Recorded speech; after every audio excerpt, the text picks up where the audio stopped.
So here we have the Kia Sportage on a 66 plate. I'm going to start off by showing you around the outside of the car, and then we'll hop in and run through some controls on the inside. But from the outside you can see it's a 5-door car with alloy wheels and tinted windows. Let's start off inside the boot and then work our way around the rest of the car from there. So as we approach the boot, you can see we have reversing sensors, plenty of boot space as well, along with that 60/40 split folding rear seat, and then underneath this tray section a space saver spare wheel. Okay, so we're just going to work our way back round to the front of the car, and then we'll hop in and run through some controls on the inside. But now that we've done a full circle of the car, you can see it's in fantastic condition the whole way round. Just briefly before we climb in, I think it's well worth seeing the interior from this exterior point of view. There's plenty to run through on the dashboard, so let's hop in and we'll do that right now. Okay, now that we're inside the car, we're going to start with the dials. On the left-hand side, we have the rev counter, and on the right-hand side, the speedometer and fuel gauge. In the middle, you can see the total miles for this car, which are 17,779. You can change the information that's displayed above that for various different bits of trip computing information, or you can have that digital readout for the speedometer you see being displayed there. And there are other menus available as well, from satellite navigation to lane assist, audio menu, user settings, and back round to the beginning again. If we back out to the steering wheel, the buttons I was using to do that are just here. We've also got cruise control over that side of the steering wheel as well.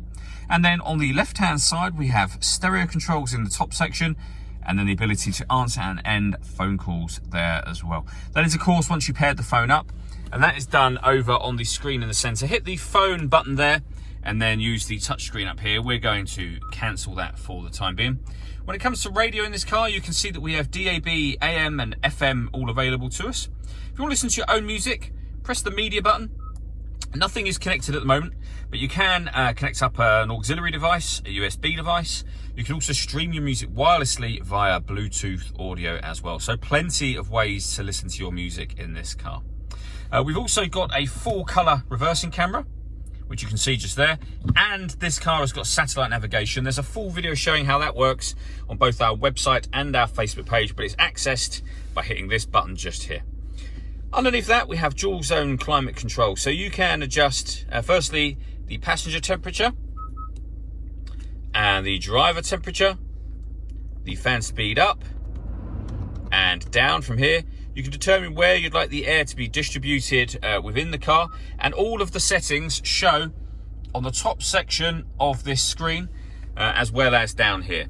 When you're happy with those settings, that button turns the air conditioning on, or you can hit auto, and the car will take full control of the fan speed and the direction of the airflow in order that it maintains the temperatures that you've asked for. You can hear it doing that in the background now. To override it, just readjust the fans to whatever level you want them on. We've got a heated driver's seat and heated passenger seat, both with 3 different heat settings each. And underneath that, we have 2 12-volt charging sockets, so you can charge your phones, for example, as well as auxiliary and USB inputs. We have a 6-speed manual gearbox, next to which we have these 3 buttons here. So this one turns off the parking sensors first of all. This top one turns off the stop and start. This car is designed to cut out when it's stationary in traffic to save you fuel. I've just turned that system off. And this one, if I show you up on the screen, turns the downhill brake control on and, of course, off again. All that leaves me to say is thank you for taking the time to watch this video. If you'd like to come and see the car in person and have a test drive, please feel free to call any of our MJA sites. We'd love to hear from you soon.